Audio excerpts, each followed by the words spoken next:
Welcome back to the ins and outs of SDI. My name is Frances Patterson, and in this channel, we talk everything having to do with specially designed instruction. In this episode, we conclude our interview with Christi Foley, one of our support specialists. In part one, which I'll be linking below, Christi describes her role in the district and gives us a little bit of her perspective and insight. In this final part, Christi will be giving us some examples of using work systems in the classroom. Now, let's dive in. So share with me perhaps like just a little nugget, a little tool, a little taste of maybe something that you would recommend that a teacher do in the classroom just to address a typical issue that might come up. So my favorite thing has to do with, and I will admit I recommend it a lot. My favorite thing has to do with helping the student to understand what their day is in your classroom. So what you want to do is you want to do what's called a work system or a mini schedule. And what that really is it has nothing to do with your schedule of the day. This time, from this time to this time I'm teaching math, from this time to this time you have science, etc. It has nothing to do with that and everything to do with what am I doing during your math class. And if you have a student who needs extrinsic rewards, getting to be on their phone or their iPad or their computer, or maybe putting their head down, maybe going and sitting in a separate area, maybe listening to music. I mean, there's a lot of things that reinforce. But if we're going to talk about that, then the student needs to understand, when do I get that? So I'm going to give you an example for yourself. As a teacher, you get paid once a month. Everybody knows when you get paid. They put out a chart at the beginning of the year.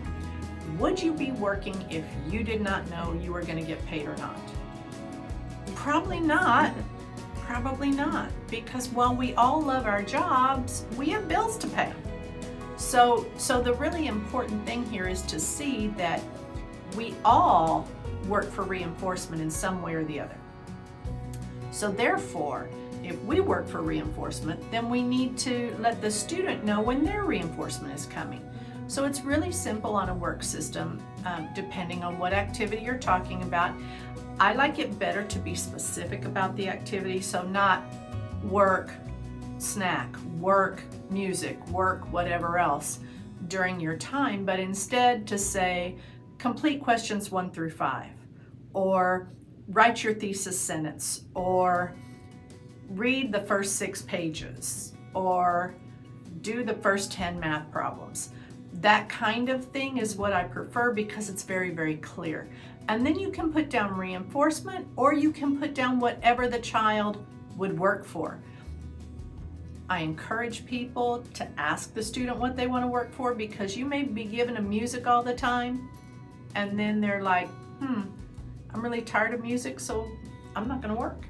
Or the music is not as important to me right now, or whatever. So again, it's all in what's going to be highly reinforcing for the student. So you just write a simple thing that says, do these 5 problems, you can take a break. Do these 5 problems, you can choose between music and a book. The most important thing is that you have to honor whatever you put down. So you can't let the kid get all the way to the end, finish everything, and then go, oops, sorry, you have to go to your next class now. You have to give them that amount of time, whatever it was you promised.